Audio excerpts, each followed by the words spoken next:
rapport à une certaine réalité du moment, forcément, il doit y avoir des changements. Il va y avoir des changements parce que c'est une double confrontation contre le dernier du groupe. Tout le monde passe par-dessus le Malawi. Le Malawi, ce n'est pas une victime expiable comme ça, hein, facile, mais il faut se donner les moyens par rapport à notre envergure, par rapport à notre statut, de venir et d'imposer notre façon de faire au Malawi et d'être efficace. Au niveau de la défense, il y a toujours certaines inquiétudes par rapport au choix des hommes. Edouard apparemment est blessé, mais Seyni fait bien l'affaire. On a évoqué tantôt le gardien du Jaraaf qui est en compétition et qui semble très bon. Il peut également intégrer le groupe. Mais derrière, au niveau du gardien, je n'ai pas trop d'inquiétude. Mais surtout, c'est au niveau des flancs qu'il y a une grosse inquiétude. Crépin n'a pas suffisamment de temps de jeu. À gauche, Jacobs, avec le changement de club, peut avoir des difficultés. Encore que, également, pour Jacobs, on est toujours au stade des bonnes intentions. Pour ce qui concerne l'apport offensif, notre principal problème, c'est à droite. Parce que, bon an, mal an, à gauche, Jacobs faisait du travail. Il n'est pas tellement précis dans le dernier geste, mais il faut qu'il travaille cela. Il y a Eles Bali Diouf qui fait son apparition et qui, pour moi, doit être l'alter ego et doit avoir la possibilité de voir s'il est meilleur que Jackson en équipe nationale. Il faut lui donner cette chance-là. C'est dans l'intérêt de notre équipe nationale. Par contre, à droite, nous avons un réel problème. Noah réapparaît, mais je n'ai pas compris Bon, il était un peu malade à un certain moment, il y avait des soucis, hein, il y a des soucis de santé, mais là, il revient, il même marque des buts, il se projette beaucoup. Moi, je pense qu'avec notre équipe nationale, le rééquilibrage avec la formule classique d'un 4-3-3 pour nous permettre de retrouver notre équipe nationale. Notre équipe nationale de rêve, Oussaliou 6, avec ses connexions dans le basculement avec Khalidou Koulibaly, nous avait donné un circuit préférentiel à gauche. Hein, donc ça, il faut essayer de retrouver cela. Si nous voyons un El Hadji Malick Diouf qui est dans les mêmes tempos qu'un Souleymane, qu'un Saliou 6 à l'époque, mais il faut l'essayer. Le médical d'Edouard Mendy, s'il est apte, il sera de la partie, de même que Morigao et Sénégal. Oui, mais je veux dire, quand vous coachez, quand vous avez une équipe, vous avez une façon de maintenir un groupe ou de conforter un membre de votre groupe au sein de votre effectif pour lui donner de l'élan, pour lui donner de la force au niveau de son club. Morigao ne compétit pas, c'est vrai, c'est un passage à vide, mais ses qualités, on les connaît. Et il y a bien vrai que les entraînements ne remplissent pas les conditions de match, on sait que si Edouard Mendy est apte, Edouard Mendy sera dans les buts. Maintenant, Morigao en deuxième ou Sénégal en deuxième, malgré le fait que Morigao ne compétit pas, ne change pas beaucoup la donne. Ce n'est pas un avis que je partage, j'essaie de me mettre à sa place. Moi, en tant que coach, j'aurais plaidé pour, par exemple, la venue d'un gamin comme Chernoy du Jaraaf, un gamin que je connais bien, un gamin qui fait depuis 5-6 ans, qui est régulier dans le championnat national, qui fait ses preuves, qui parcourt, qui gravit son bout de chemin et qui, je pense, maintenant commence, pour moi, à frapper à la porte de l'équipe nationale. Pour le milieu de terrain, il y a également des options audacieuses qu'il faut prendre. Nous avons de la matière. C'est vrai, on a souvent besoin de faire accompagner ces jeunes, mais contre le Malawi, vraiment, il faut oser pour permettre à l'équipe nationale de se réinventer au milieu de terrain. Parce que si aujourd'hui Habib Diarra joue à son niveau, dans son poste de prédilection, Lamine Camara, Pape Sarr ou Pathé Ciss ou Pape Gueye, nous avons des possibilités d'étouffer une équipe du Malawi en occupant de façon dynamique le milieu de terrain, en se projetant tout le temps dans la verticalité et en donnant de bonnes balles aux attaquants. Tout va dépendre du choix du coach dans l'entrejeu. S'il maintient Pape Sarr en meneur de jeu, il va peut-être se priver d'un gamin dont l'aura en ce moment est rayonnant dans son club et au niveau de l'équipe nationale et qui peut porter peut-être préjudice à l'équipe nationale. Quand je parle de ce gamin, je parle de Lamine Camara. Lamine Camara, que nous le voulions ou pas, pour moi, est un pion, est un joueur où sa valeur du moment fait de lui un titulaire indiscutable en équipe nationale. Ça ne dépend que de moi. Les deux attaquants du moment, le titulaire indiscutable, au vu des chiffres, pour moi, c'est Sadio Mané. Nicolas Jackson, malgré ses nombreuses présences, ses nombreuses répétitions, n'a toujours pas scoré en équipe nationale. Est-ce qu'on doit lui maintenir sa confiance parce que dans son club à Chelsea, c'est un élément indiscutable au niveau de la ligne d'attaque? That is the question, comme on dit. Boulaye Dia, qui revient en force aussi, doit-il jouer? Il a des éléments de comparaison qui font qu'il doit pouvoir mettre une belle équipe sur place.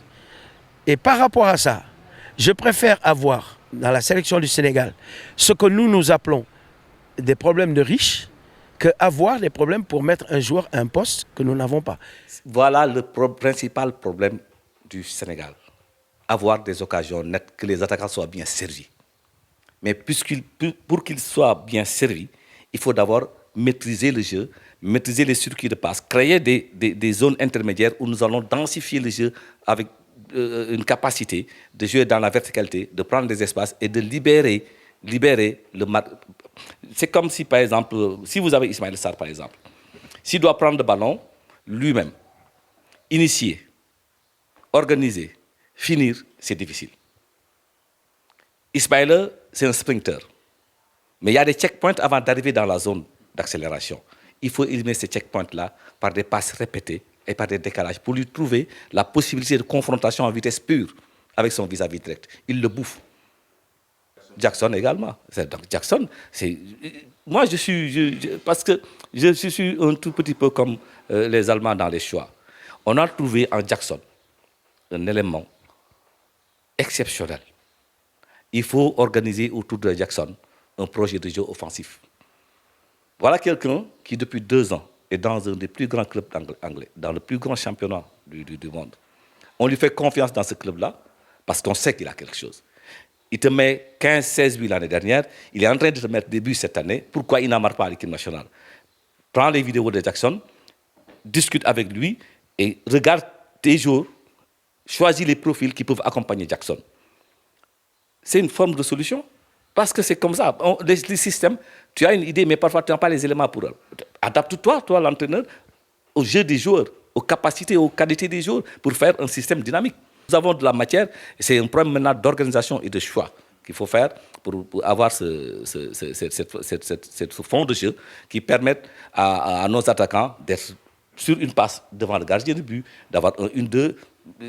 Parce que l'occasion nette, c'est important. Souvent, ils se créent leurs propres occasions. Et dans la finition, il y a la fatigue.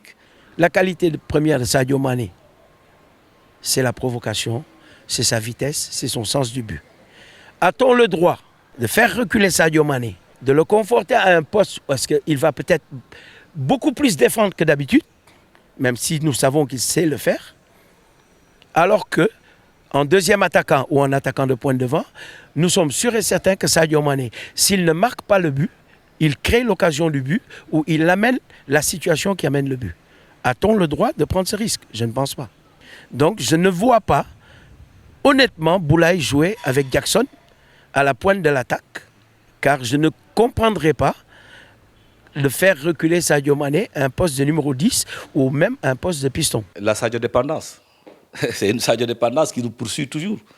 Mais je crois que si on arrive à capitaliser avec tous ces jeunes talents que nous avons, Sadio va rester certainement un élément catalyseur, mais pas dans la même dynamique que ce qu'il faisait il y a 3-4 ans.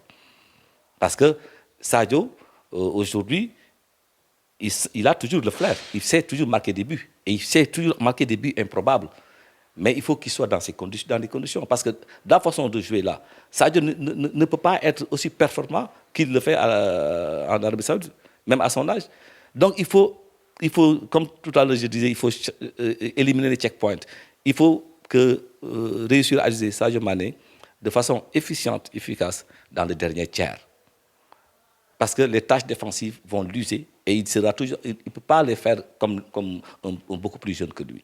Donc il faut savoir libérer Sadio pendant les reconversions défensives dans un truc de repositionnement. Et ça, c'est tout un travail, hein, parce qu'il peut se retrouver 9 ou 9 et demi en phase de reconversion pour le libérer des tâches défensives. Quand tu as un Boulaye ou un Jackson capable de revenir, d'harceler, de presser sur l'adversaire, Sadio est libéré et occupe la place de ces gens-là pendant qu'ils sont en phase défensive. Donc, dans une organisation tactique intelligente, Sadio peut retrouver toute son efficacité et encore rester toujours décisif. Écoutez, le football, ça dure 90 minutes de plus en plus. On a des matchs qui vont jusqu'à la 98e, voire 100 minutes. La concentration, elle n'est pas évidente, elle est difficile. C'est un travail de tout instant, c'est une répétition. Comme on dit, la répétition n'est pas pédagogique. Nous avons une défense de qualité. Nous avons un capitaine exceptionnel. S'il arrive à se faire surprendre à la 92e, à la 95e minute, pas lui spécialement, mais comme capitaine de la défense, c'est vous dire qu'il est difficile, dans le haut niveau, de rester concentré. Travail de tous les défenseurs et de toute l'équipe nationale du Sénégal. Il faut être vigilant, il faut être conscient, il faut être humble, car un match de football se gagne humblement. Quelle que soit l'équipe que vous avez en face, il n'y a plus de petites équipes.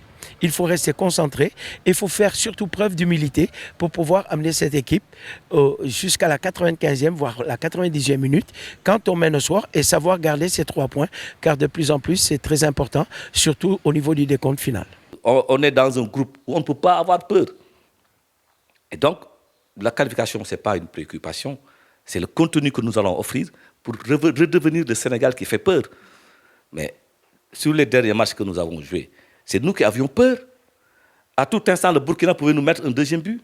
À tout instant, le Burundi pouvait égaliser. À tout instant, la Mauritanie pouvait nous mettre un but. À tout instant, le Congo pouvait nous battre chez nous, parce qu'on n'a pas compris la désertion du milieu de terrain pour laisser le jeu à l'adversaire. Même si vous jouez en bloc bas à un certain moment, parce que vous sentez que vous n'y êtes pas. Mais il y a une forme d'agressivité et d'harcèlement qu'il faut faire dans le milieu de terrain pour empêcher à l'adversaire de voir les espaces pour marquer des buts. Et donc ces peurs-là, il faut les évacuer tout de suite. Dans les secteurs de jeu, qu'est-ce qui ne marche pas réellement? La forte animation au milieu de terrain. Il faut chercher un bon animateur au milieu de terrain. Il faut libérer ces gosses-là qui ont la capacité de courir tout le temps, de se projeter et d'aller marquer des buts. Donc aujourd'hui, il faut voir la bonne combinaison pour permettre à ces joueurs-là d'être comme dans leur club. Ils ne peuvent pas être aussi rayonnants dans leur club et être anonymes en équipe nationale. Il y a quand même un paradoxe. Donc je pense qu'il faut oser ces changements dynamiques pour réinventer à l'équipe nationale une nouvelle forme de jeu, une nouvelle philosophie de jeu, capable de prendre un match en main, de le tenir, de le dominer, de le gagner, en étant clinique et efficace.